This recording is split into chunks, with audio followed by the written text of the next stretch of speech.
Buenos días, hermanos en Cristo Jesús. Sean bienvenidos a este viernes de crucifixión. La palabra de Dios en el Salmo 22 dice: anunciaré tu nombre a mis hermanos, en medio de la congregación te alabaré. Amén. Vamos a tener, hermanos y hermanas, unos minutos de oración personal en nuestros lugares, acompañados con el preludio.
El llamamiento a la adoración lo tenemos, hermanos, en el Salmo número 22.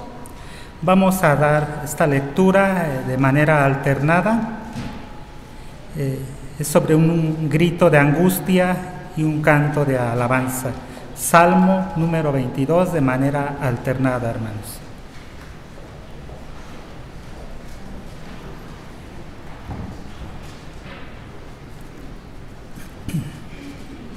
La palabra de Dios dice: Dios mío, ¿por qué me has desamparado? ¿Por qué estás tan lejos de mi salvación y de las palabras de mi clamor? Dios mío, te llamo de día y no respondes, y de noche no hablarás de reposo.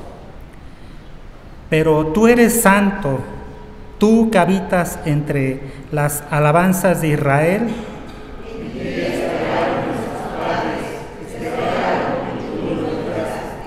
Clamaron a ti y fueron librados, confiaron en ti y no fueron avergonzados.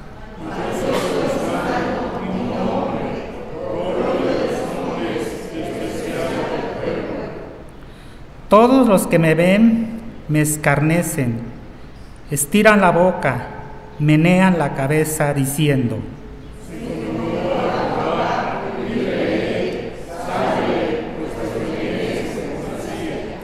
pero tú eres el que me sacó del vientre, el que me hizo estar confiado desde que estaba a los pechos de mi madre.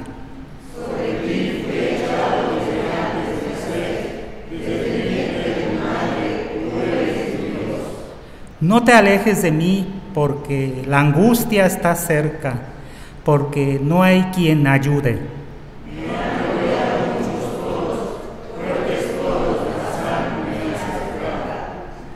Abrieron sobre mí su boca como león rapaz y rugiente.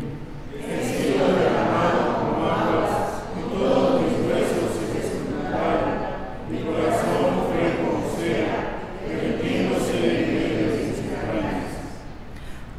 Como un tiesto se secó mi vigor, y mi lengua se pegó a mi paladar, y me has puesto en el polvo de la muerte.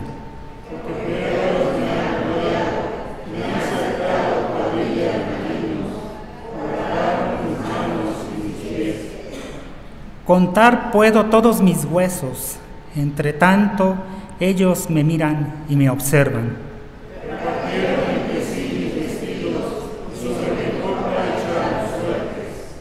Mas tú, Jehová, no te alejes, fortaleza mía, apresúrate a socorrerme.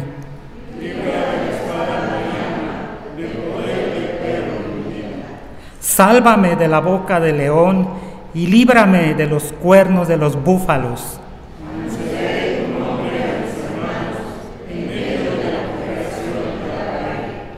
Los que teméis a Jehová, alabadle, glorificadle, descendencia toda de Jacob, y temedle vosotros, descendencia toda de Israel.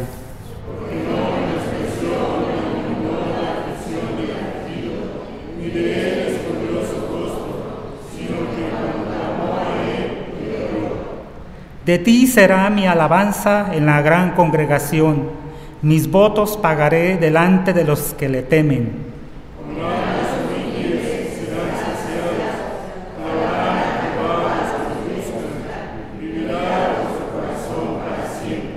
Se acordarán y se volverán a Jehová todos los confines de la tierra, y todas las familias de las naciones adorarán delante de ti.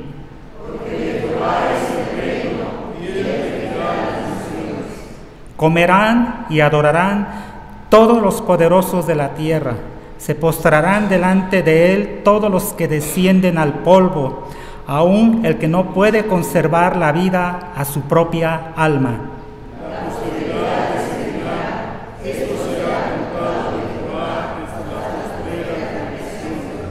Vendrán y anunciarán su justicia a pueblo no nacido aún, anunciando que Él hizo esto.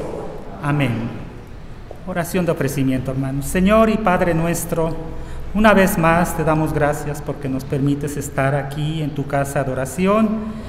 Gracias, Padre, porque tú nos mueves nuestra voluntad, Señor, para venir a adorar, alabar y glorificar tu santo y glorioso nombre, Señor, en este día en especial, viernes de crucifixión, Señor. Rogándote, Padre, que nuestra mente, que nuestro corazón sea presto a recibir el alimento espiritual que hoy tendremos, Señor. Poniendo en tus manos todo esto, en el bendito y glorioso nombre de nuestro Señor y Salvador Jesucristo. Amén.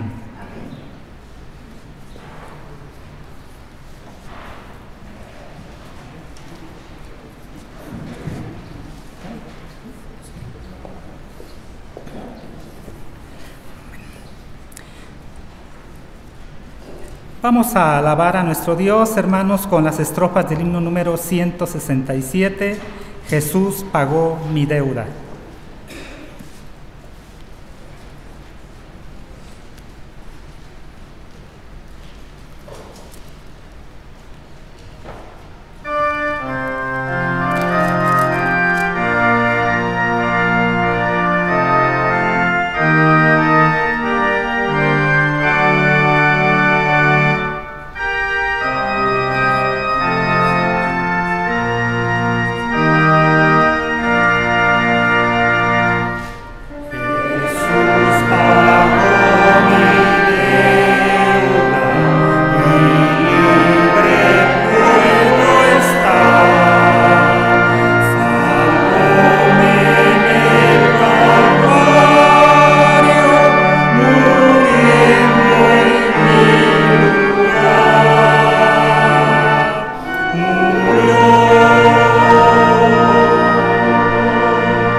La lectura devocional, hermanos, la encontramos en el Evangelio según San Lucas, capítulo 23, versículos 26 al 49.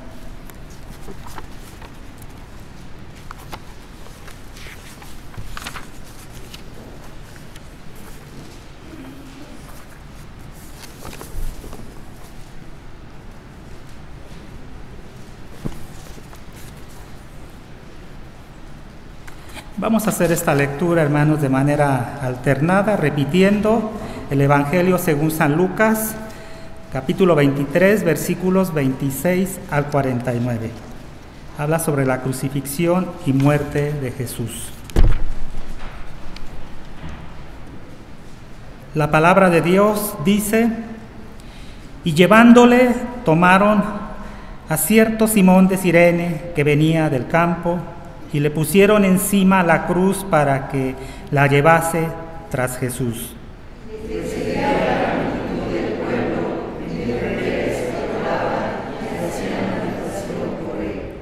Pero Jesús, vuelto hacia ellas, les dijo: hijas de Jerusalén, no lloréis por mí, sino llorad por vosotras mismas y por vuestros hijos.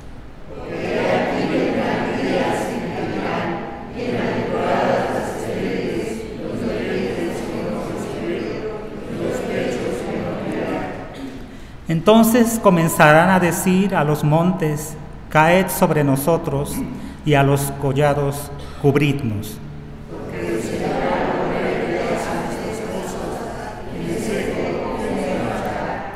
Llevaban también con él a otros dos que eran malhechores para ser muertos.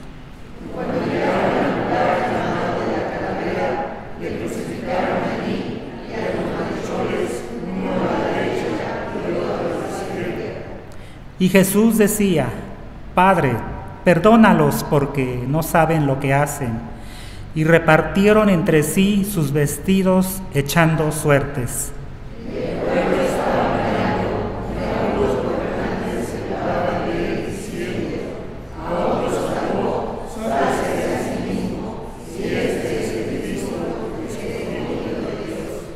Los soldados también le escarnecían, acercándose y presentándole vinagre.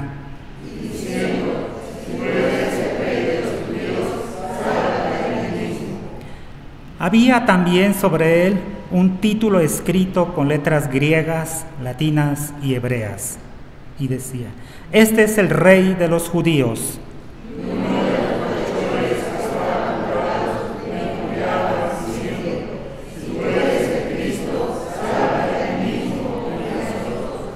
Respondiendo el otro, le reprendió diciendo: ¿ni aún temes a tu Dios, estando en la misma condenación? Nosotros a la verdad justamente padecemos, porque recibimos lo que hicieron nuestros hechos, mas este ninguno hizo. Y dijo a Jesús: acuérdate de mí cuando vengas en tu reino.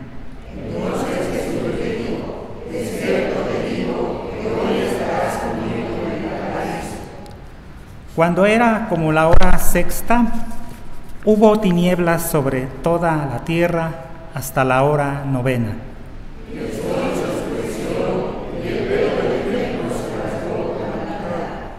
Entonces Jesús, clamando a gran voz, dijo: Padre, en tus manos encomiendo mi espíritu. Y habiendo dicho esto, expiró.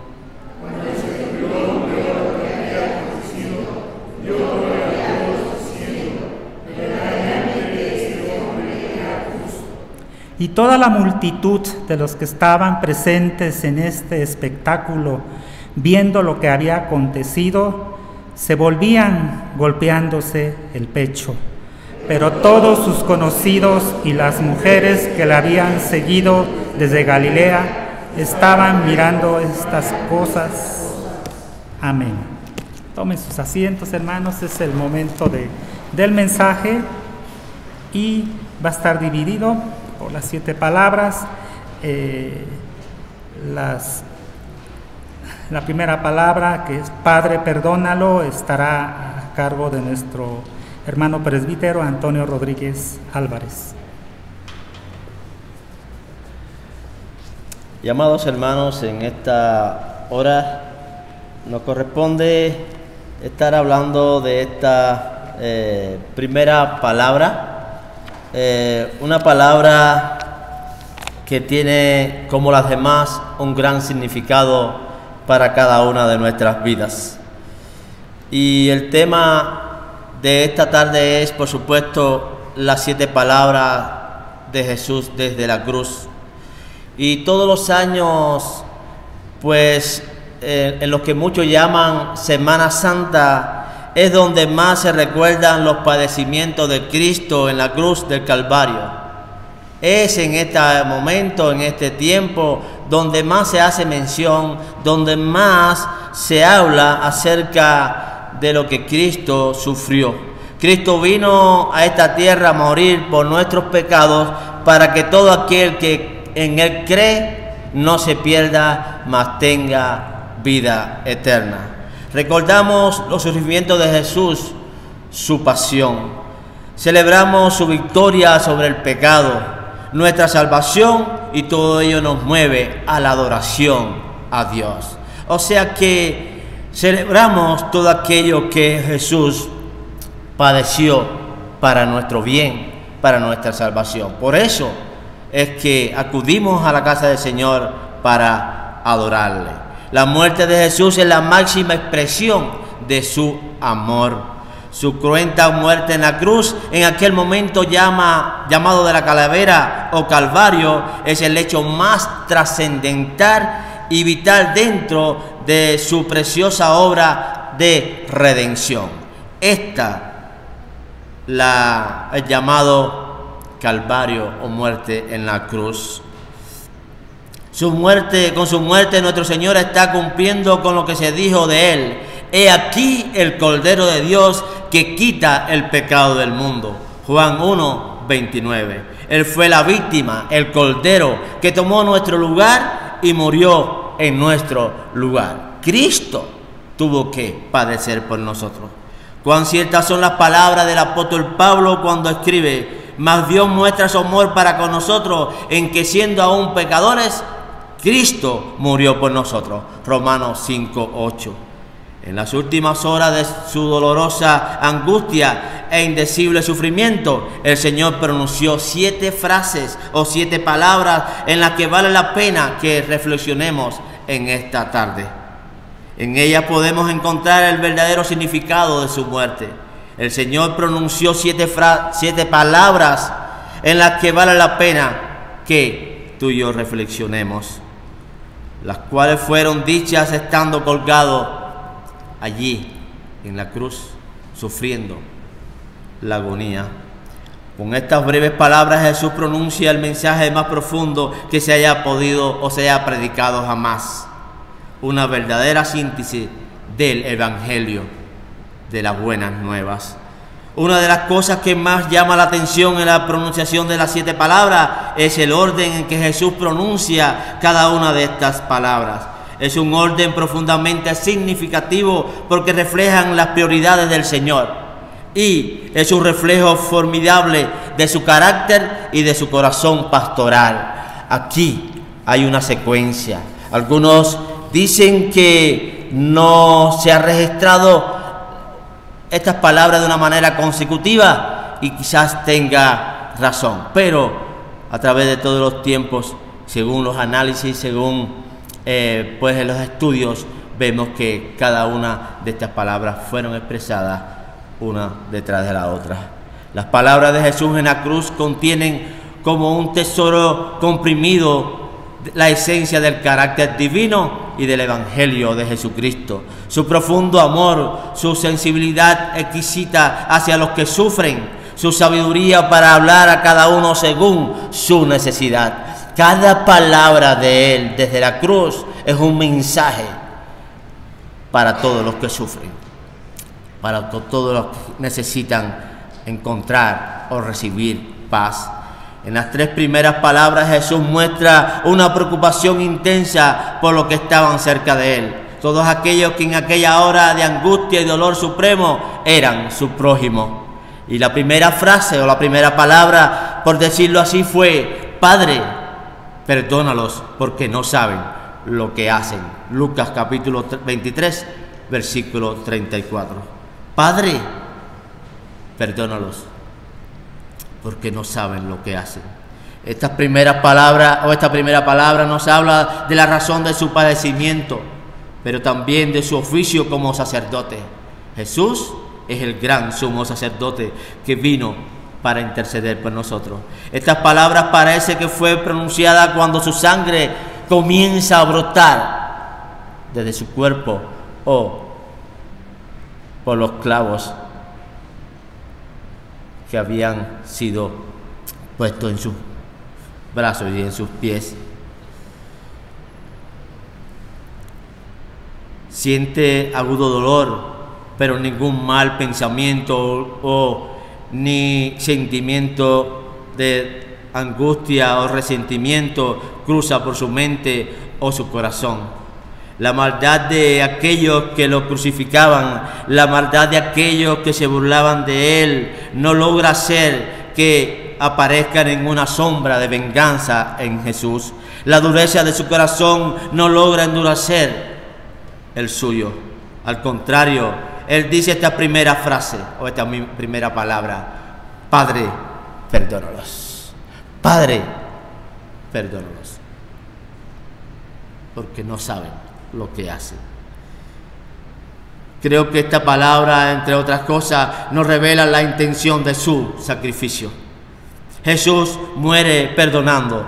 Todo el acto salvífico de la cruz simboliza el perdón divino. Juan 3, 14 y 15, que dice: y como Moisés levantó la serpiente en el desierto, así es necesario que el Hijo del Hombre sea levantado, para que todo aquel que en él cree no se pierda, mas tenga vida eterna. Pero era conveniente hacer explícito este perdón con palabras claras, audibles, contundentes, con una fuerza emocional arrolladora y una auténtica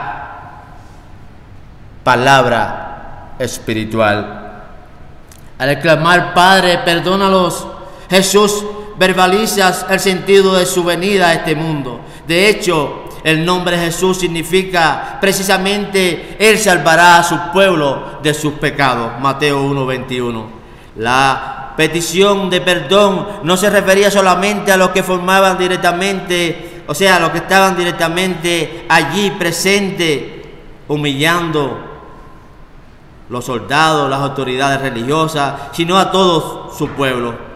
Como nos describe con detalle el impresionante cántico de Isaías capítulo 53, que quizás al final leamos. Los principales sacerdotes, los ancianos, los que habían condenado. Otros más afirman que esta palabra es para todo el pueblo judío que rechazó al Mesías. Por lo cierto es que estas palabras pidiendo perdón es para todos nosotros también, para todos los que pecaron, para todos aquellos que desobedecieron. El perdón que el Señor suplica es por todos nuestros pecados. La Biblia dice que nuestro Salvador, al morir en la cruz, se presentó ante el Padre con su investidura de sumo sacerdote para ofrecer su sangre en propiciación por nuestros pecados. Porque no entró Cristo en el santuario hecho de mano, figura del verdadero, sino en el cielo mismo, para presentarse ahora por nosotros ante Dios. Se presentó una vez y para siempre por el sacrificio de sí mismo para quitar del medio el pecado de muchos. Hebreos 9, 24, 26. Es increíble considerar su gran amor, que a pesar de haber atravesado por un terrible proceso de torturas, donde fue escupido, azotado y golpeado, haber sido obligado a cargar la cruz donde sería crucificado, sufrir el dolor de sus manos y pies que fueran atravesados por los clavos, ser colgado en la cruz y sufrir las burlas de sus enemigos. Aún después de todo eso, es increíble considerar las palabras de nuestro Dios. las palabras de Jesús. Padre, perdónalos. Padre, perdónalos, porque no saben lo que hacen. El Señor está diciendo allí, o suplicando perdón, vida eterna, misericordia en lugar de castigo, gracia en lugar de juicio. Por tanto, es necesario que consideremos esta palabra y demos gracias a Dios y lo adoremos por ello. Es importante que en esta tarde, pues cada uno de nosotros consideremos detenidamente esta palabra. Padre, perdónanos, porque fue a favor nuestro. Esta palabra de Jesús es un llamado a cada uno de nosotros a perdonar a los que nos ofenden, a los que nos han causado dolor o sufrimiento en nuestra vida, a perdonar sin anhelar venganza. Lastimosamente, muchas personas terminan sus días odiando, con un corazón lleno de resentimiento y amargura. Hoy Jesús nos dice a cada uno de nosotros, sus hijos: no te vayas de este mundo sin antes haber perdonado. No te vayas de este mundo sin antes haber suplicado al Padre el perdón para sus vidas. Que Dios, pues, nos permita reflexionar, no solamente en estas palabras o esta primera palabra de Jesús desde la cruz, sino en la que continúa.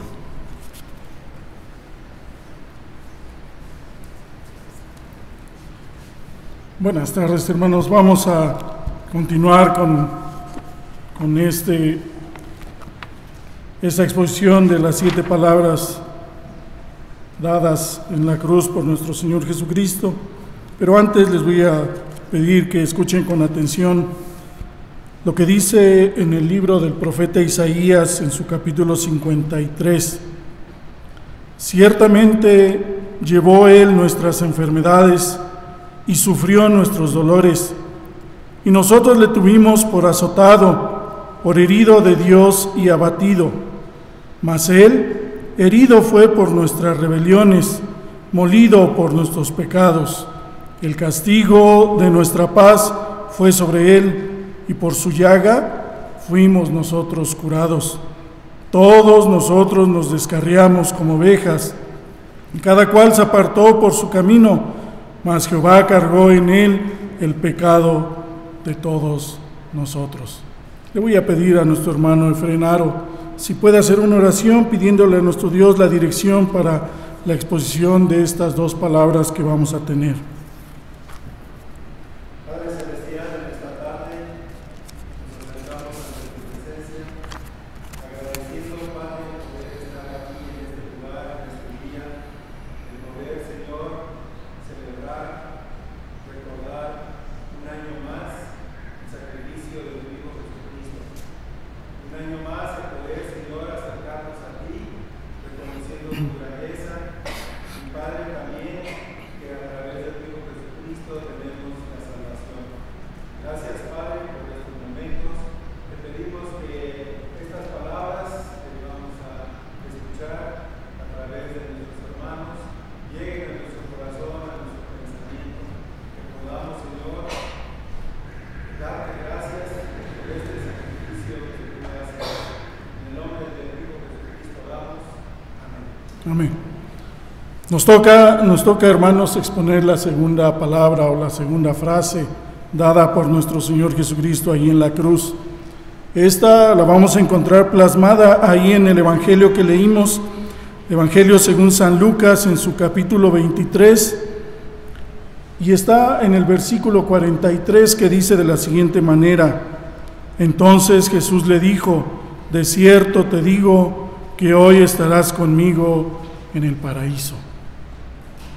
Después de haber pedido misericordia hacia todos los que le estaban gritando, escupiendo, burlándose, después de haber pedido al Padre, al único que podía perdonar los pecados, el Salvador nos presenta un ejemplo sencillo y claro de lo que vino a hacer a este mundo: la redención de nuestros pecados. Nos vamos a encontrar, queridos hermanos, con un panorama muy sencillo, Quiero que tengan ahí abiertas sus Biblias porque es necesario. Dice el pasaje que llevaban ahí en el versículo 32, llevaban también con él a otros dos. No lo crucificaron solo. Iba con él otras dos personas. Dice que a uno lo crucificaron del lado derecho y a otro lo crucificaron del lado izquierdo. Y dice que los mismos gobernantes empezaron a decir y a burlarse: si tú eres el Cristo, sálvate. Por eso quise leer en Isaías. Dice, porque todos nosotros nos hicimos a un lado. Cuando vemos una injusticia, cuando vemos en la calle algo que está sucediendo mal, ¿qué es lo que pasa con las personas? Las personas hasta se hacen a un lado. Nadie quiere involucrarse. A lo mejor tienen razón, nadie dice que no. Posiblemente hay razón de poderse hacer a un lado y dejar la injusticia que prevalezca. Eso fue lo que ocurrió con nuestro Señor Jesucristo colgado ahí en la cruz, en el madero del Calvario. Pero el problema que presenta nuestro Señor no es la gente que está alrededor, son los dos que están ahí colgados, presentándonos que así es la humanidad. Vean con atención, dice, llevaban también con él a otros dos que eran malhechores. No dice ladrones, no dice asesinos, no dice defraudadores, dice malhechores. Según el diccionario de la Real Academia, un malhechor, dice, es aquel que comete un delito por hábito. Quiere decir, hermanos, que todos somos malhechores. Dice el apóstol Pablo, por cuanto todos pecaron, están destituidos de la gloria de Dios. Todos nosotros cometemos pecado por hábito. Estamos acostumbrados a hacer el mal. Ya es de nosotros, la humanidad ya trae eso integrada a raíz del pecado original. Todos somos pecadores y cometemos el pecado por hábito. Estos dos habían hecho cosas más, eso téngalo por seguro. Pero el primero dice, del primero le reclama y le dice en el versículo 40, respondiendo dice, y uno de los malhechores que estaban colgados le injuriaba, diciendo, si tú eres el Cristo, sálvate a ti mismo y a nosotros. Y así somos nosotros, hermanos. Señor, si tú eres Dios, pues sálvame. Si tú eres el que perdonas pecados, perdónamelos. Si quieres que vaya al templo, pues ayúdame. Si quieres que sea bueno, pues ponme todos los medios para poder serlo. Nosotros, en lugar de pedir, exigimos. Este malhechor lo que estaba haciendo era exigir: tú eres el Cristo, tú dices que eres el Cristo, pues sálvate y además sálvame a mí. Este hombre había hecho cosas malas. Este hombre había hecho cosas que no eran de acuerdo a la ley de aquel entonces ni a la ley de nuestros días. Por eso se presenta al otro malhechor y dice: nosotros, dice, respondiendo el otro le reprendió diciendo: ni aún tú temes a Dios estando en la misma condenación. Nos vamos a encontrar, hermanos, que este segundo malhechor hace lo que conocemos como una confesión de fe, una declaración de lo que él creía, de lo que él sentía, de lo que él había escuchado a lo mejor desde su niñez. Recordemos que estos hombres eran judíos, así es que desde pequeños la ley estaba repetida en su corazón, porque así lo decía en Deuteronomio. Entonces estos hombres, aunque se hayan desviado, conocían perfectamente las profecías, porque le dice: estamos estamos en la condenación. Dice el versículo 32, dice, llevaban, dice, a estos dos malhechores para ser muertos. El imperio romano no era sencillo, era un imperio muy estricto, muy fuerte. Si él decía, tú mereces la muerte, es muerte segura. Estos hombres iban a ser crucificados, entonces por lógica no iba a pasar de esa tarde porque iban a morir. Esos hombres ya no tenían ninguna esperanza. Inclusive más adelante leeremos que dice que fueron a verlos y como seguían vivos, les rompieron los pies, como un castigo para que su muerte se acelerara.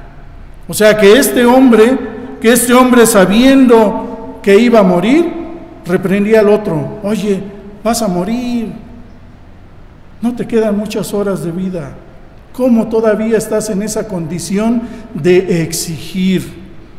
Después le dice: nosotros, a la verdad, justamente padecemos porque recibimos lo que merecieron nuestros hechos. Cosa importante, hermanos, todo lo malo que hagamos, tengan la seguridad que va a traer consecuencias. Todo lo malo que hagan en su vida, todo lo malo que hagan hacia otras personas, todo va a traer consecuencias. Ellos habían hecho cosas malas, por eso su castigo era ser crucificados. Pero, y al final dice unas palabras importantes: mas a este que está aquí colgado con nosotros, ningún mal ha hecho. Nada malo hizo. Reconoció que ese que estaba siendo colgado junto a él era el Salvador.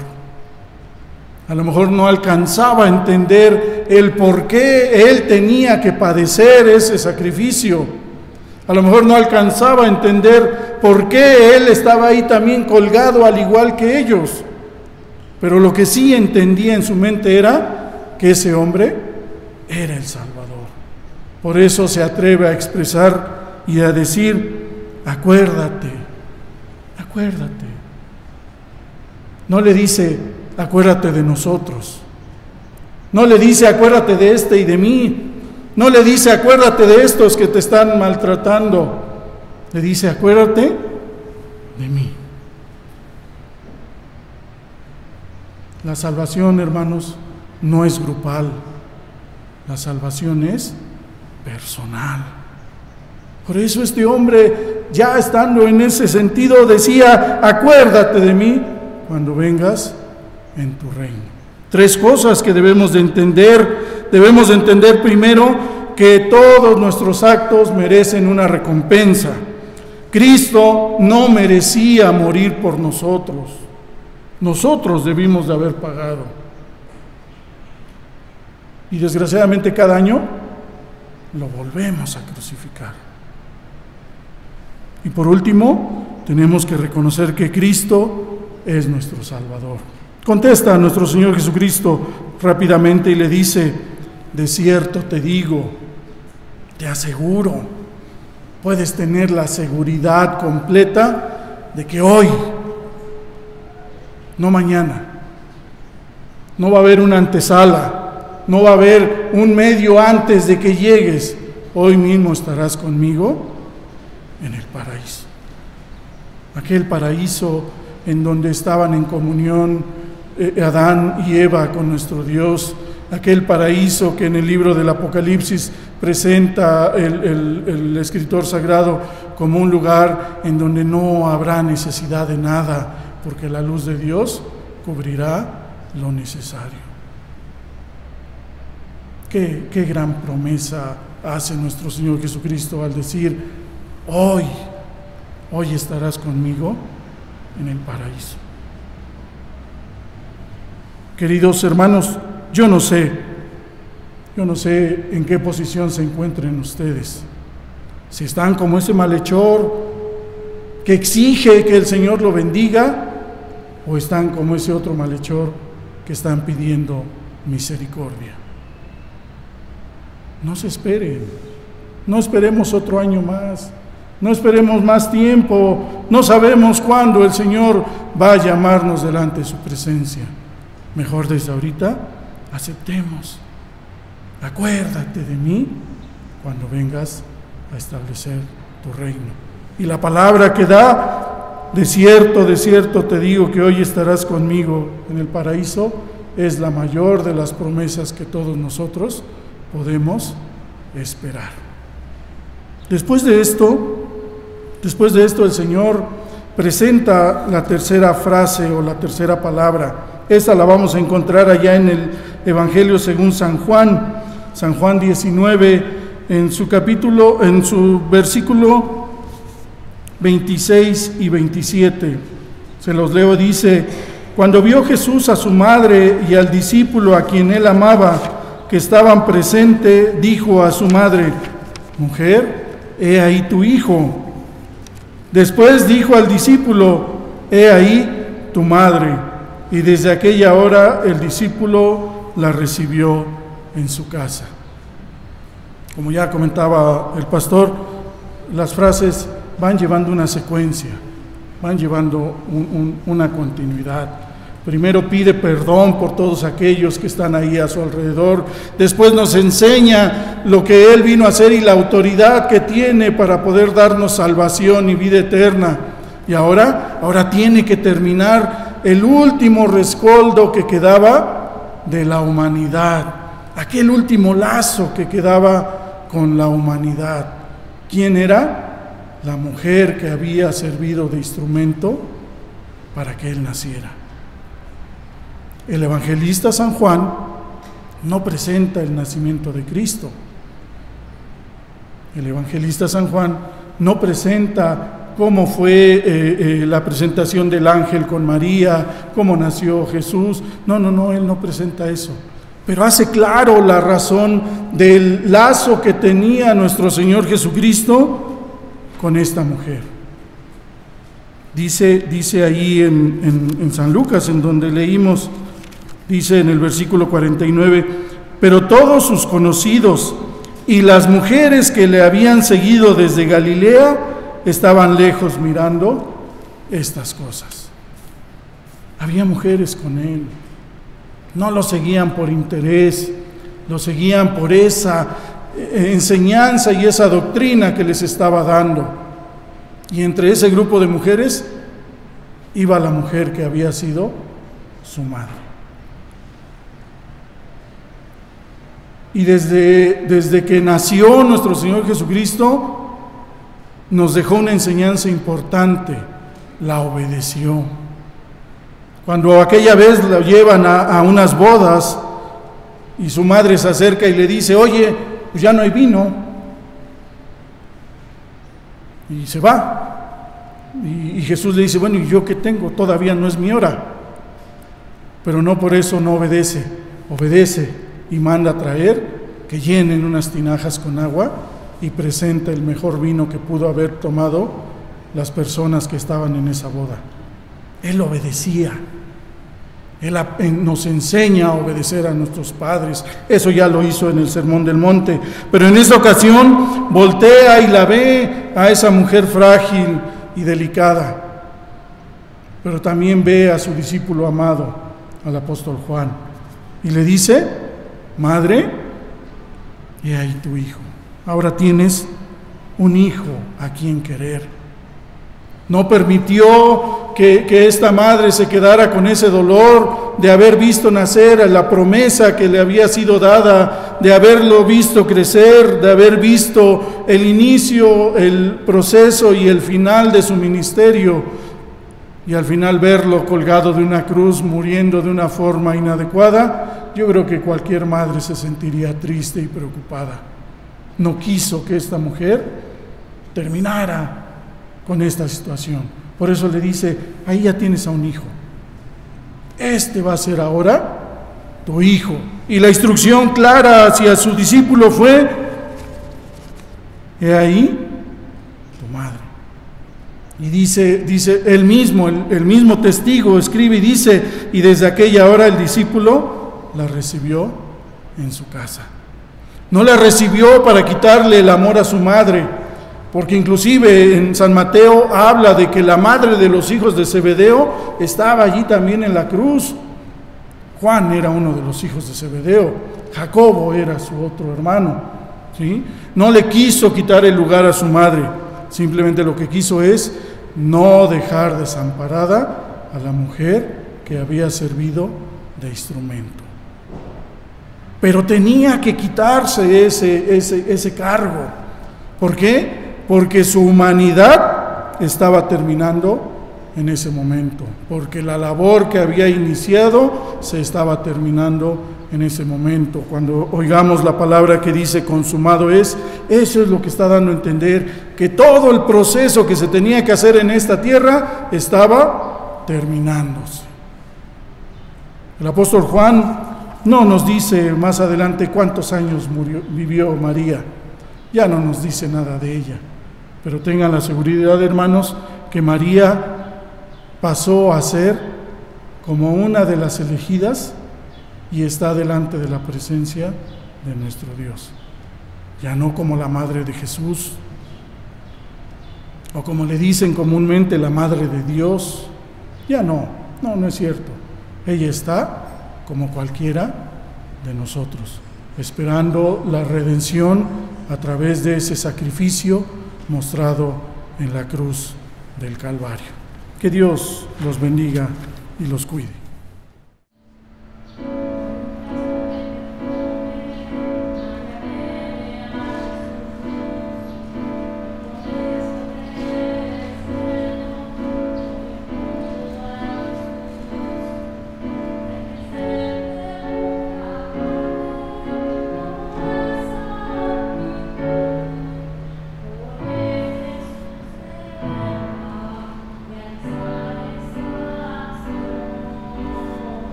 Así, mis queridos hermanos, vamos a dar lectura a Juan en su capítulo 19 y será del versículo 26 al 30 alternadamente.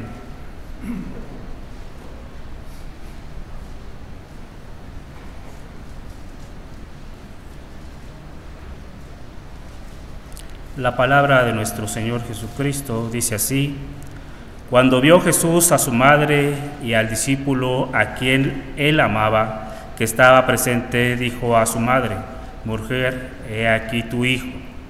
Después dijo al discípulo: he ahí tu madre, y desde aquella hora el discípulo la recibió en su casa. Después de esto, sabiendo Jesús que ya todo estaba consumado, dijo: Para que la Escritura se cumpliese, tengo sed. Estaba allí la vasija llena de vinagre. Entonces ellos empaparon el vinagre con esponja y poniéndola en un sopo, se la sacaron a la boca. Todos juntos. Cuando Jesús hubo tomado el vinagre, dijo: Consumado es, y habiendo inclinado la cabeza, entregó el Espíritu. Amén. Vamos a continuar con el mensaje, mis queridos hermanos, y continuamos con la cuarta palabra a cargo de nuestro anciano gobernante, Alberto Serrano. Dios mío, ¿por qué me has desamparado?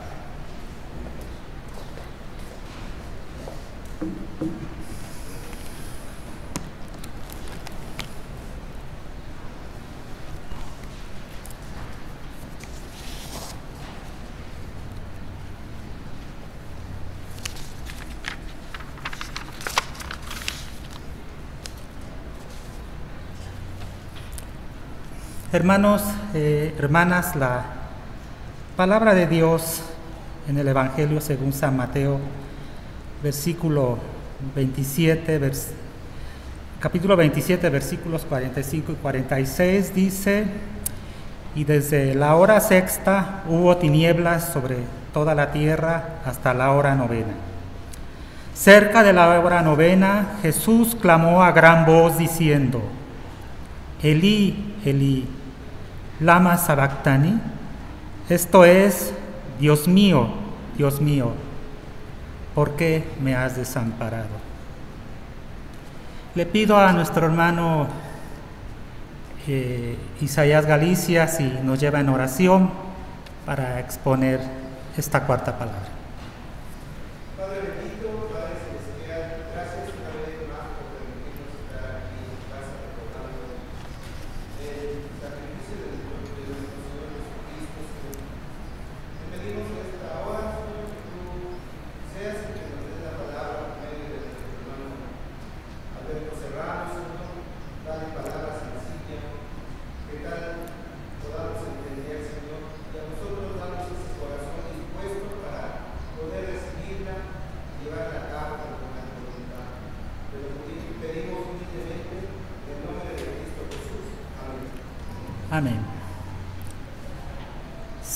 Sin lugar a dudas, hermanos, cuando Jesús, la luz del mundo, se encarnó en María Virgen, hubo un evento sobrenatural, anunció su nacimiento una estrella, hubo luz, una estrella resplandeciente. Y aquí, en este caso, estamos en el lado opuesto, porque aquí dio paso a las tinieblas. A las tinieblas porque así lo dice la lectura que acabamos de hacer ahorita, en donde dice que desde la hora sexta hubo tinieblas sobre la tierra hasta la hora novena. Fueron 3 horas en las cuales hubo obscuridad.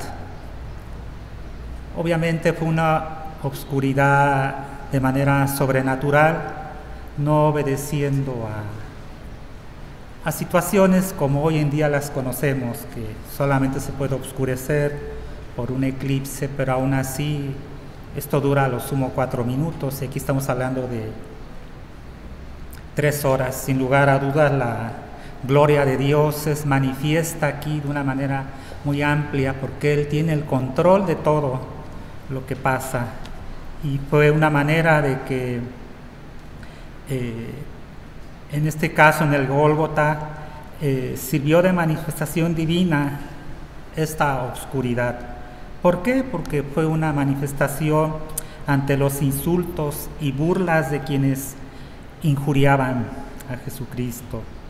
Dios respondía mediante el milagro de las tinieblas a esta afirmación sarcástica de aquellos que lo estaban juzgando, confirmando que este era y es verdaderamente el Hijo de Dios.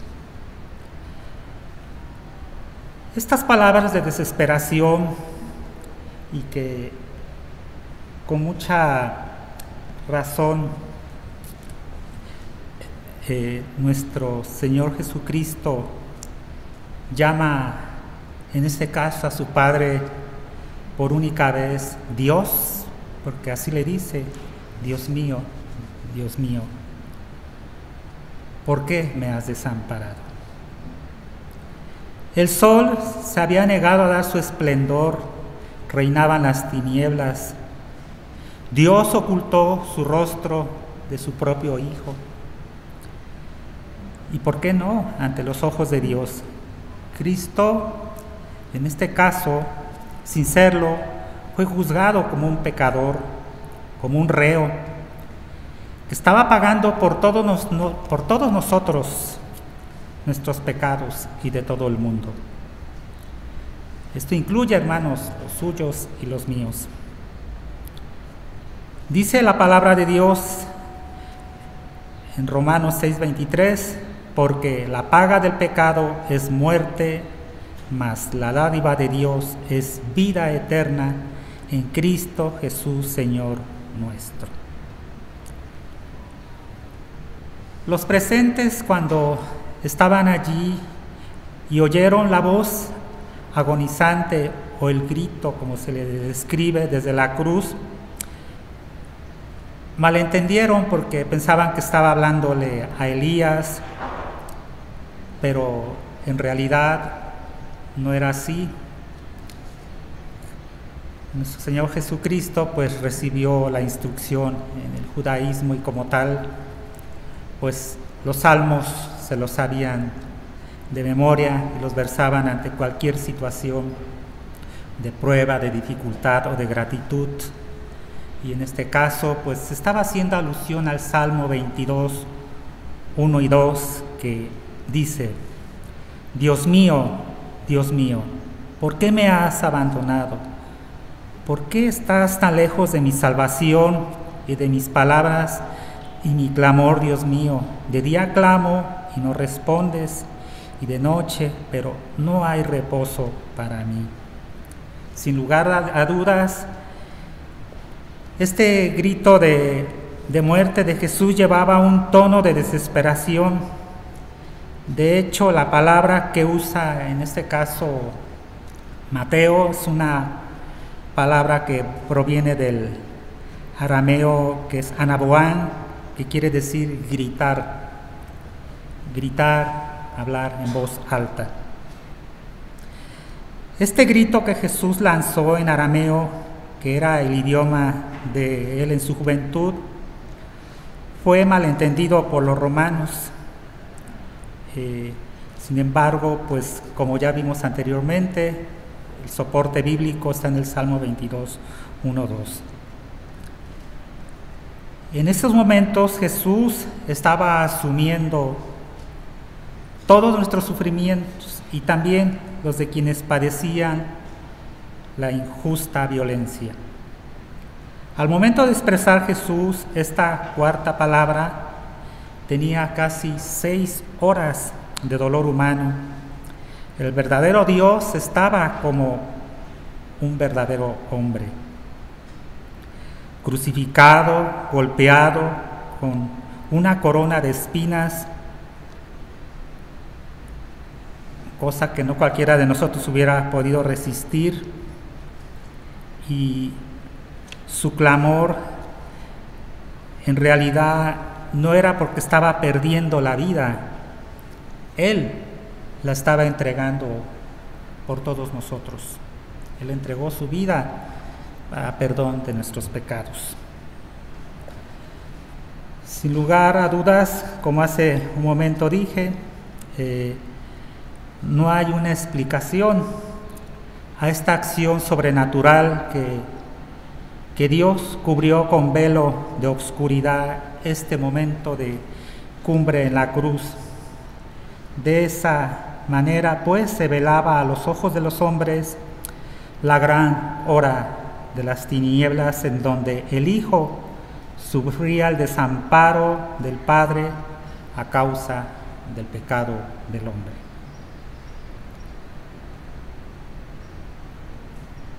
Esta repentina aparición de las tinieblas sobre el Gólgota sirvió como una confirmación de que Él era el Hijo de Dios.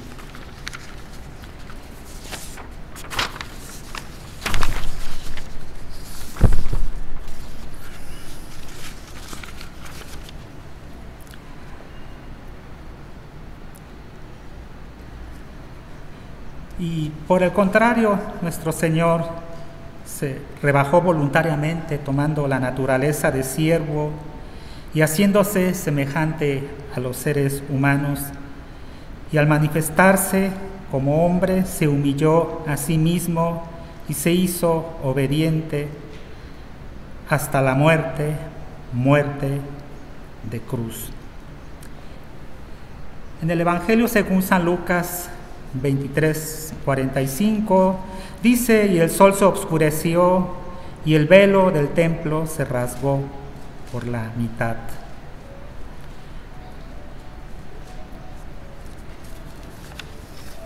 En ese momento en ese lapso en la hora novena, que fue cuando nuestro Señor expresó estas palabras clamando a Dios por qué lo había desamparado.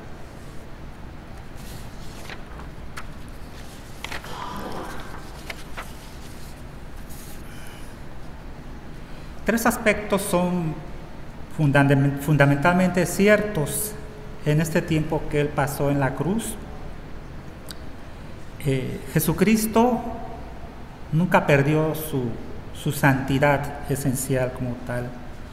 Esto es, el pecado que llevaba sobre sí en el madero nunca le contaminó personalmente, de manera que quien moría en la cruz era tan santo en el tiempo de su sacrificio como lo fue en la eternidad.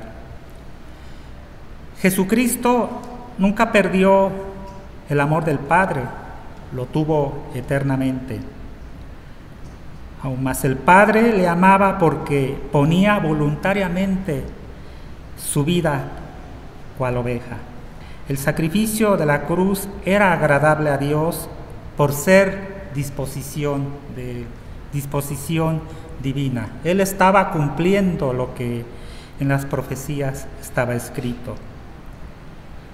Sin embargo, en estas 3 horas de tinieblas, el Padre lo desamparó, haciendo que el bendito Salvador experimentara una situación espiritual que jamás ser alguno ha llegado a tener. Es incomprensible a la luz de la razón para nosotros como humanos cómo Dios desampara a Dios. ¿Cómo podremos entender esto? Es difícil, escapa de nuestro razonamiento, porque no hay lógica, ¿verdad? Pero sin embargo, en Dios no opera la lógica. Dios obra conforme a su voluntad, Dios actúa y se revela también de manera sobrenatural, y este es un caso más en el cual el Señor nos confirma, pues, que Jesucristo es su Hijo. En Filipenses 2, 6, 7 y 8 dice: el cual, siendo en forma de Dios, no tuvo por usurpación el ser igual a Dios, sino que se despojó a sí mismo, tomando forma de siervo, hecho semejante a los hombres, y hallado en la condición de hombre, se humilló a sí mismo, haciéndose obediente hasta la muerte y muerte de cruz. Él, como dijimos hace un momento, hermanos, vino a cumplir, vino a salvarnos, a limpiarnos de toda nuestra maldad, de todo nuestro pecado. Y pues es necesario, hermanos, que estemos en constante oración, estemos recordando este momento en el cual Él, suplicando al Señor su auxilio, porque se sintió abandonado como en su parte humana. Sin embargo, Él ya sabía, Él sabía que tenía que cumplir ese propósito. Y pues tenemos que reconocer, hermanos, que este sacrificio no debe ser en vano. Debemos de esforzarnos todos en instruirnos más, en leer más la palabra de Dios, en conocerle y en servirle, hermanos. Cada uno conforme a sus talentos, porque cada uno de nosotros evidentemente tiene un talento que puede aportar mucho en la obra de Dios, en esta casa de oración, en nuestra familia y en toda la gente que nos rodea. Amén.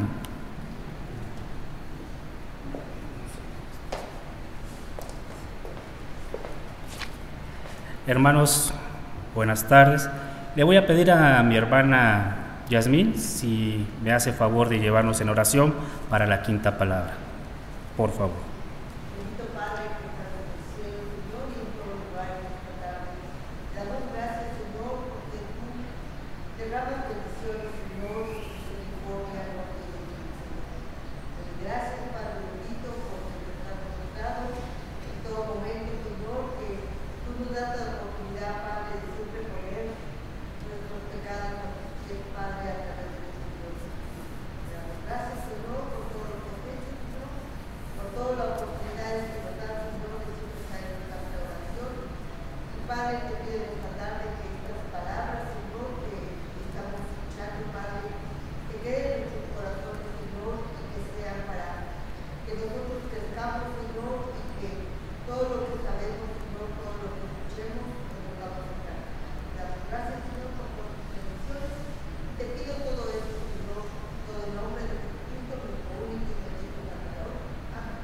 Amén. Muchas gracias, hermana. Bueno, un servidor le tocó la quinta palabra y como tal dice Juan 19:28. Después de esto, sabiendo Jesús que ya todo estaba consumado, dijo: para que la escritura se cumpliese, tengo sed. Quiero iniciar y como introducción quiero leer lo que nos indica Filipenses en su capítulo 2, en su versículo 6, hermanos, el cual, siendo en forma de Dios, no estimó al ser igual a Dios como cosa a que aferrarse. Filipenses en su capítulo 2, en su siguiente versículo 7, sino que se despojó a sí mismo, tomando forma de siervo, hecho semejante a los hombres. Aquí quiero reflexionar un poco que nuestro Señor Jesucristo fue hombre. Muchas veces se nos puede pasar por alto el hecho de que el Señor Todopoderoso pues no sufre y no tiene por qué sufrir. Sin embargo, estando en la cruz, tuvo agonía. Y algo que se ve muy relevante es cuando el Señor dice: tengo sed. Al tener sed está diciendo como hombre que necesita, que su cuerpo ha perdido y está deshidratado. Esto es importante reconocer, mis hermanos, porque al final de este momento su cuerpo ya está a punto de fallecer. Sí, mis hermanos, el Señor Jesucristo padeció. En el versículo 8 nos indica, y estando en condición de hombre, fue humillado a sí mismo, haciéndose obediente hasta la muerte y muerte de cruz. ¿Por qué quise estos versículos, mis queridos hermanos? Fue nada más y nada menos porque al final existe algo que es importante resaltar: la obediencia que tiene nuestro Señor Jesucristo estando en el sufrimiento. Porque al final de este versículo dice: para que la Escritura se cumpliese, tengo sed. Y el Señor ahí en la cruz, después de haber sido crucificado, sus manos fueron pasadas por clavos, sus pies por clavos, mis hermanos.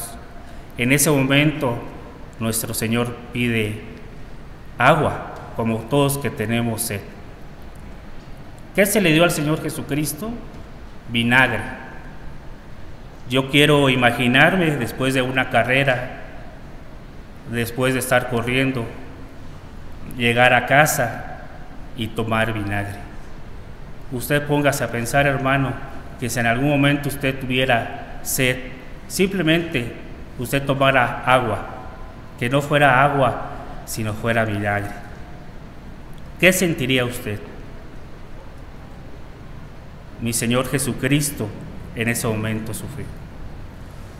También quiero compartir con ustedes en el versículo 15 de Hebreos capítulo 4, dice así: porque no tenemos un sumo sacerdote que no pueda compadecerse de nuestras debilidades, sino uno que fue tentado en todo según nuestra semejanza, pero sin pecado. Voy a leerlo de nuevo, y esto se encuentra en Hebreos capítulo 4, versículo 15.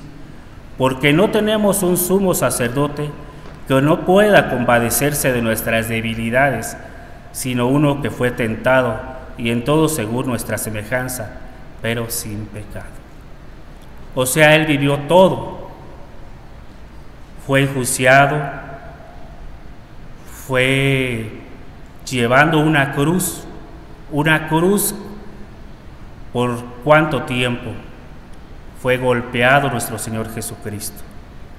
Y como hombre, el Señor Jesucristo tuvo sed. Voy a leer en nuestro versículo 17 de Juan, capítulo 19. Y él, cargando su cruz, salió al lugar llamado de la Calavera, y en hebreo Gólgota. ¿Esto qué quiere decir, mis hermanos? Él como humano cargó una cruz. El peso de una cruz, ¿ustedes se imaginan cuánto tiempo la cargó? Y así fue cargándola, y después de ese tiempo fue crucificado. Fue crucificado, y en Juan 19:18 dice así: y allí le crucificaron, y con él a otros dos, uno cada lado, y Jesús en medio. Pusieron clavos en sus manos y pies, mis hermanos.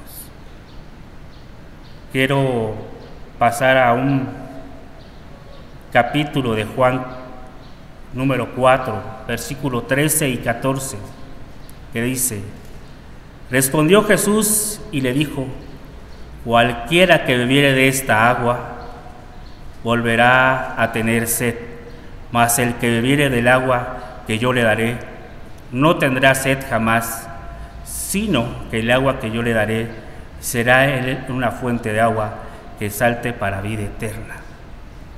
Él nos ofrece la vida eterna. ¿Nosotros qué le ofrecemos? ¿Y qué le ofrecimos cuando fue crucificado y dijo: tengo sed? En Juan 6:35 nos vuelve a decir, Jesús les dijo: yo soy el pan de vida, el que a mí viene nunca tendrá hambre, y el que en mí cree no tendrá sed jamás. Esto lo vuelve a decir. ¿Y qué le dimos nosotros? ¿Qué le ofrecimos nosotros cuando fue crucificado, cuando su cuerpo estaba totalmente quebrantado. En Isaías 49:10 nos dice: no tendrán ni sed, ni el calor ni el sol afligirá, porque el que tiene de ellos misericordia los guiará y los conducirá a manantiales de agua. En Apocalipsis 21:6 nos dice: y me dijo, hecho está, yo soy el alfa y el omega, el principio y el fin. El que tuviera sed, yo le daré gratuitamente la fuente del agua de vida. Así es, mi Señor. Mi Señor Jesucristo nos ofrece la vida eterna. Y por lo tanto, no queda más que decirles, hermanos, que de hoy en adelante podemos renovar nuestras almas sirviéndole al Señor de corazón. Le estoy muy agradecido a mi Señor porque hoy me da la oportunidad de estar aquí con ustedes, y solamente para concluir quiero darle gracias a mi Señor por medio de una oración. Si me permite, nos ponemos en pie, mis hermanos, por favor.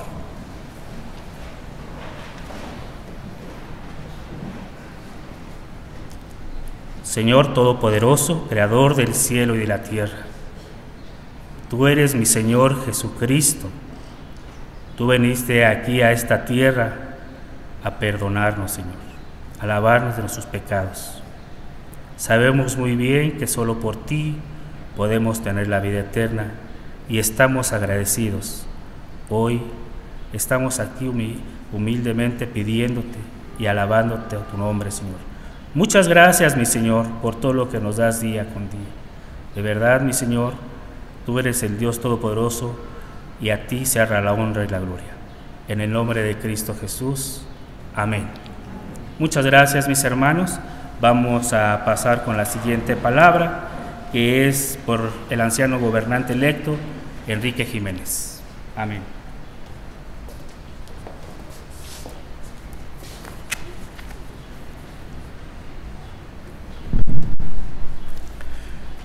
Cuando yo era niño, mis papás nos llevaban a una iglesia cristiana.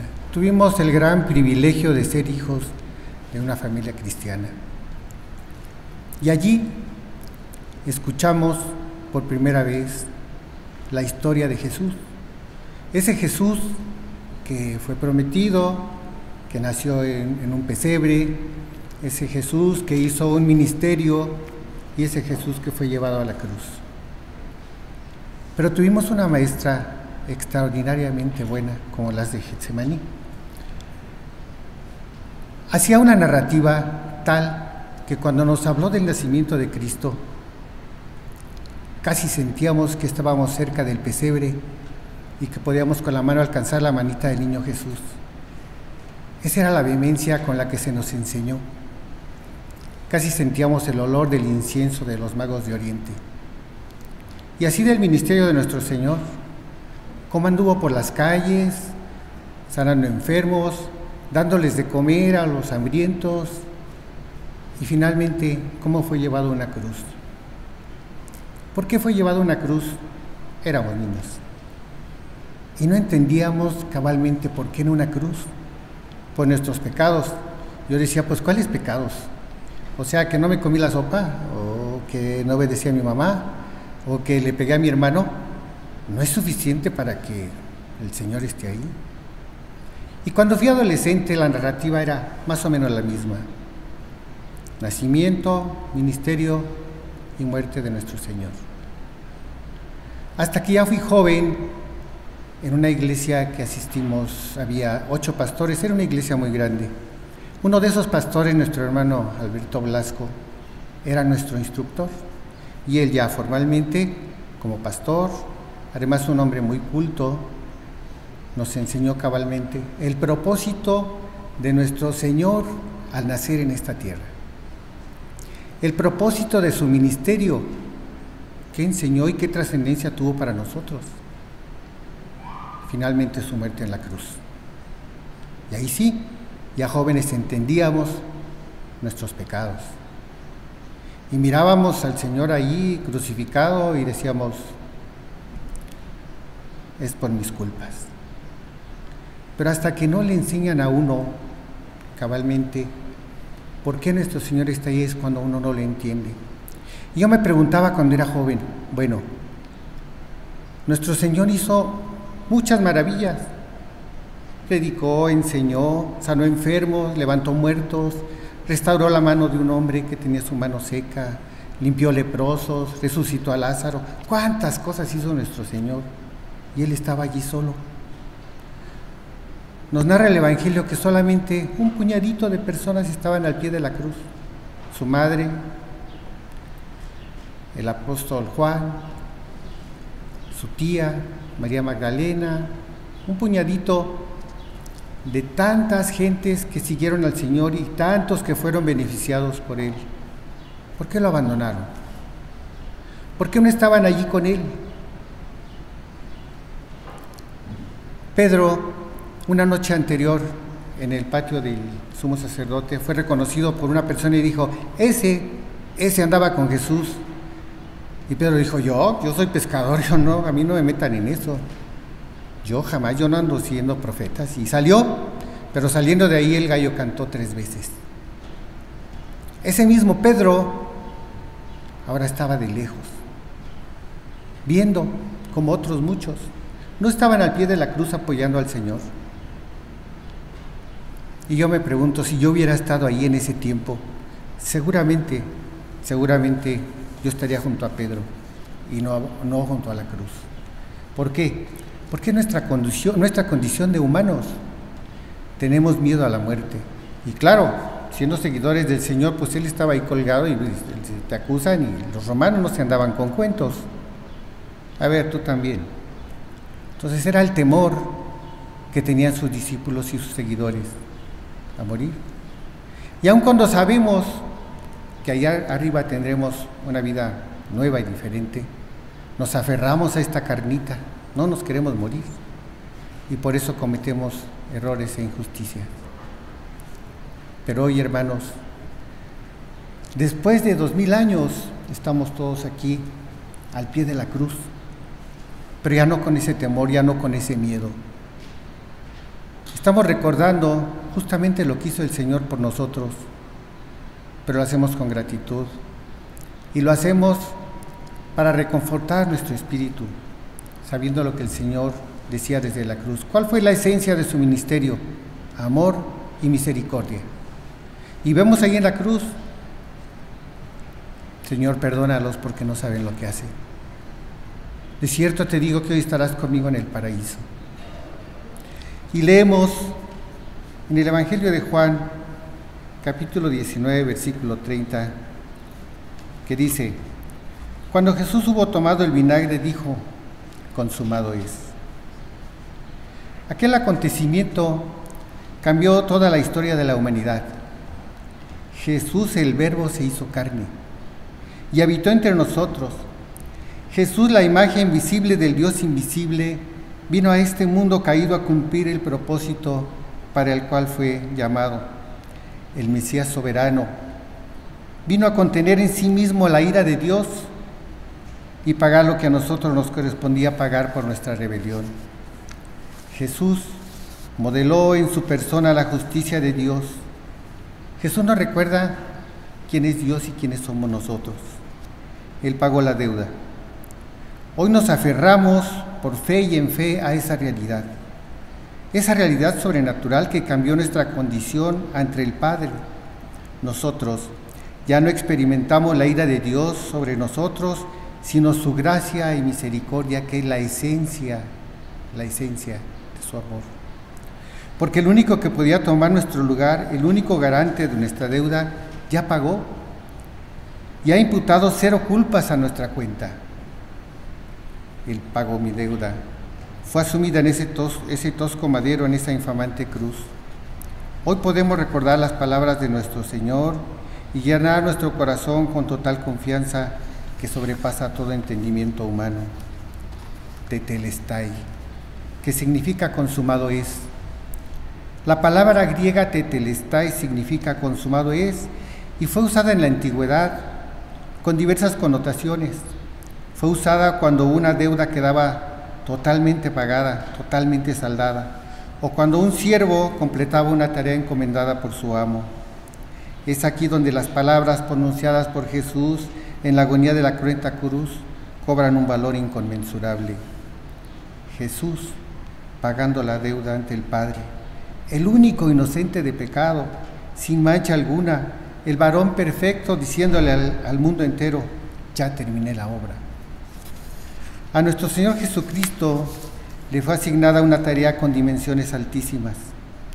Su obra redentora, aquella prometida desde el Génesis, fue completamente, suficientemente pagada y completada en la cruz. A la hora de él morir, con el tetelestai pronunciado por sus labios, estaba declarando la consumación de su obra para siempre. Hoy, por la fe, su rectitud nuestra es. La vida que él vivió, su perfecto caminar en este mundo caído y corrompido, son nuestro más profundo baluarte. No nosotros, sino él. Su rectitud, su obra, es aceptable ante el Padre y nosotros ahora lo somos también. Podemos vivir confiados en su obra, en lo que ha hecho. No tenemos nada más que agregar, sino simplemente rendir una sincera devoción, asombro y gratitud cada vez más grande por tal amor y sobre todo por la muestra de justicia, la justicia divina manifestada. Él pagó en la cruz, él expió mi pecado y el de todos sus escogidos. Su justicia se hizo manifiesta.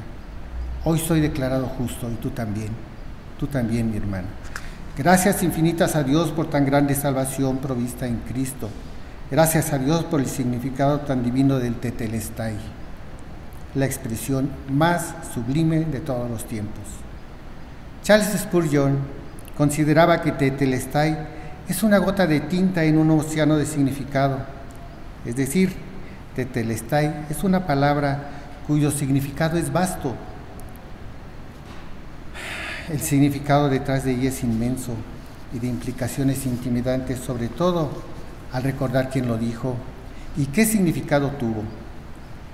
Jesús cumplió la ley a cabalidad, sin error alguno. Terminó con los sacrificios del Antiguo Testamento que solo cubrían los pecados. Cristo los expió por completo. No solo los cubrió, él pagó la deuda eterna, venció los poderes de las tinieblas, nos hizo libres, nos ha justificado para la eternidad y al mismo tiempo, con su obra en la cruz, prometida desde la fundación del mundo en el Génesis 3, con su obra redentora, comenzó la nueva era de la gracia.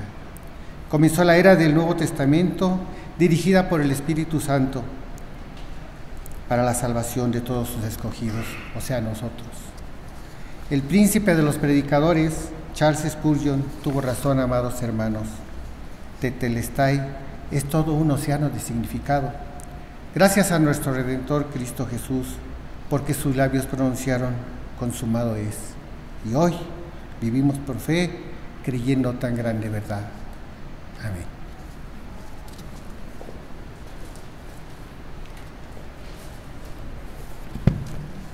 Bien, hermanos, y no sé cuántos están durmiéndose o están dormidos, pero realmente son estas 7 palabras, falta una, por supuesto, que nos llenan de esperanza, nos llenan de gozo en el Señor Jesús.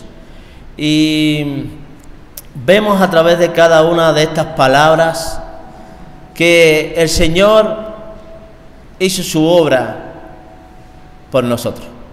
Las 3 primeras palabras tienen que ver con el prójimo, con nosotros mismos, el Señor intercediendo por nosotros. Las últimas 4 palabras del Señor desde la cruz, pues tienen que ver precisamente con Él y con lo que Él sufrió en carne propia como ser humano. La última palabra, aunque es una palabra que tiene que ver con Jesús, es una palabra que tiene que ver con cada uno de nosotros, los hijos de Dios. La palabra: encomiendo a ti mi espíritu. Pero antes de brevemente terminar con esta palabra, les invito a cantar un hermoso himno que nos llena de esperanza y de confianza en el Señor. La palabra que vamos a ver se encuentra en el Evangelio de Lucas, capítulo 23, verso 46. Lucas 23, 46. Padre, en tu mano encomiendo mi espíritu. Padre, en tu mano encomiendo mi espíritu. Luego de decir Jesús o pronunciar las palabras de clamor ante el Padre, ahora, después de decir consumado es, ya todo se cumplió, ya todo se acabó, ahora Jesús dice, en tu mano encomiendo mi espíritu. Esta palabra es un fuerte grito de confianza total en el Padre. Jesús estaba confiando que al morir no estaría más solo. Ya el Padre no lo abandonaría nunca más, sino que estaría presente. El Padre Celestial estaría con él en todo momento. Sabía que su vida no quedaría a merced de la muerte ni de Satanás, sino en las manos de su Padre. Qué expresión, qué confianza, qué seguridad de Jesús. Ya mi Padre no me va a abandonar más. Él me va a abrazar, Él va a cuidar de mí, Él va a estar conmigo. Estas palabras retoman una expresión del Salmo 31:6. En tus manos encomiendo mi espíritu. Estas palabras, sin embargo, no son una simple cita, sino que más bien manifiestan una decisión firme. Jesús se entrega al Padre en un acto abandonado. Yo me abandono en tus brazos. Yo me rindo en tus brazos. Con esa confianza, con esa seguridad. Estas palabras son una oración de abandono, llena de confianza y de amor en el Padre. ¡Qué maravilloso! Esta palabra de Jesús ante la muerte es dramática como es para todo hombre, pero al mismo tiempo está impregnada en esa calma profunda que debe tener cada hijo de Dios o cada corazón que pertenece a Dios. Una confianza en el Padre Celestial, una confianza en aquel que nos ha dado la vida, una confianza en aquel que por su voluntad nos ha redimido para sí. Jesús no se preocupó solo por quién cargaría su cuerpo. Él no se preocupó solo qué iba a pasar con su cuerpo después de llevada a la tumba. Más bien, Él se preocupó y confió que su espíritu iba a estar en un lugar seguro, en las manos de su Padre. Hoy en día, muchos han hecho y están haciendo preparativos, mayormente los que tienen ya una edad avanzada. No, ya están allí viendo a quién le dan la herencia, o a quién le deja la herencia, o compartiendo la herencia. Ya es hora. Haciendo los arreglos, los preparativos por las cosas materiales, las cosas de este mundo. Pero sin embargo Jesús, ¿qué hizo? ¿Qué hizo Jesús? Se preocupó por entregar su espíritu en las manos del Señor, encomendar su espíritu en las manos del Señor. Tristemente muchos hoy no han hecho eso, no han entregado aún su espíritu en las manos del Señor, creyendo que le falta mucho tiempo o creyendo que no es necesario entregar el espíritu en las manos del Señor. Pero qué bueno que tú y yo un día lo hicimos para la gloria del Señor. Jesús no se preocupó por quién se haría cargo de su cuerpo, sino de su espíritu. Él confiaba que aún más allá de la muerte, su Padre Celestial estaría con él. Como dice el Salmo 48:14, porque este Dios es Dios nuestro eternamente y para siempre.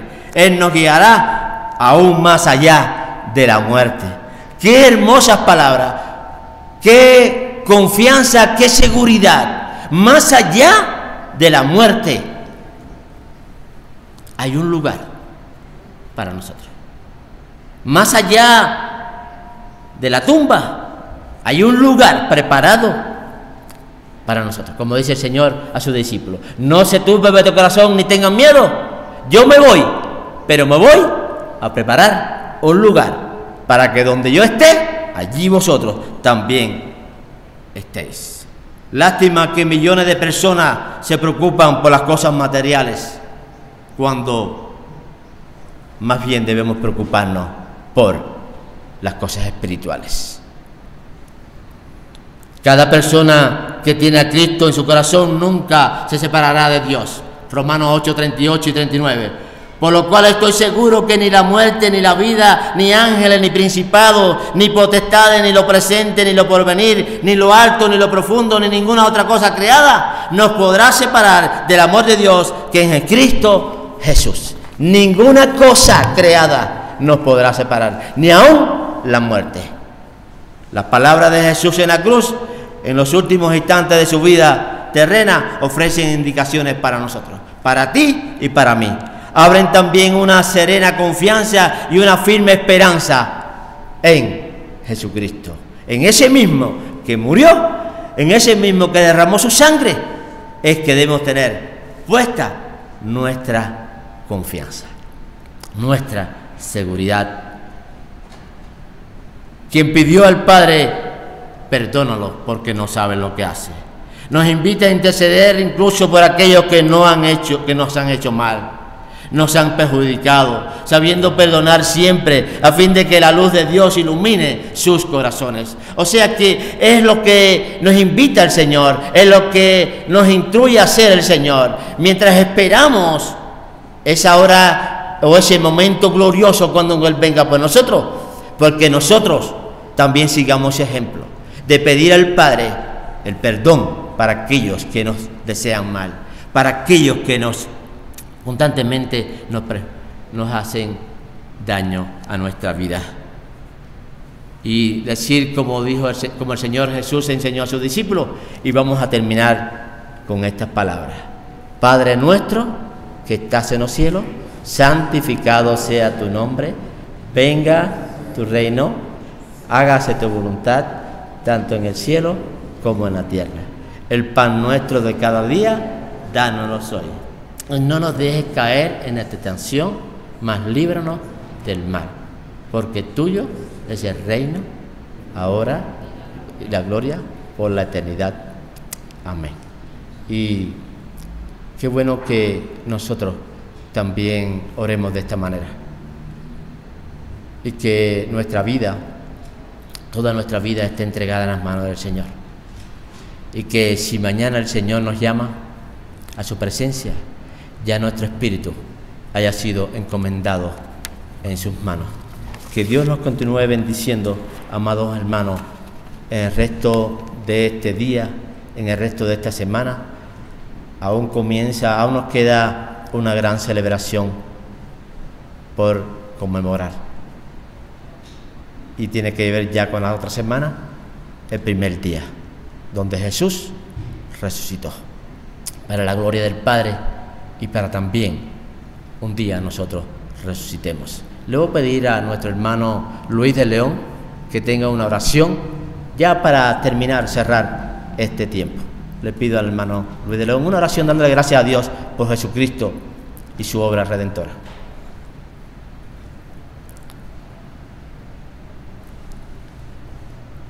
¿Me escuchó? Una oración, hermano.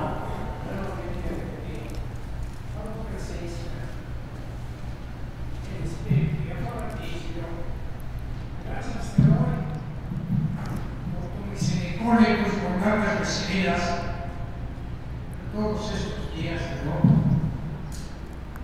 Tú sabes perfectamente bien, Padre divino, que yo fui tu siervo y serví a ti en tu templo como diácono 27 años. Este amor divino que pusiste en el corazón, este amor divino que lo sigo pidiendo para toda mi familia, para todos mis hijos, para todos mis nietos, toda la familia de León López, toda la familia de León Honor.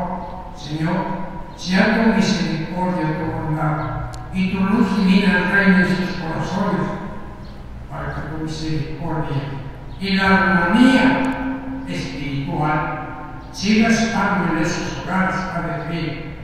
Tú sabes que estoy pasando por una situación de dolor, pero tu divina palabra dice que tú estás en los dolores, en las aflicciones, en las necesidades, pero confiando en ti, Señor, en tu bondad infinita. Sé que tu amor es grande y milagroso. Por eso hoy... Y bien, no vamos a leer Isaías 53, pero se lo voy a dejar para que lo lean en casa. Por favor, si ya lo has leído, vuelva a leer, un mensaje de esperanza, de confianza en nuestro Dios. Reciba la bendición. Que la gracia de nuestro Señor Jesucristo, el amor de Dios Padre y la comunión del Espíritu Santo sea con cada uno de vosotros, ahora y siempre. Amén. Que Dios les bendiga.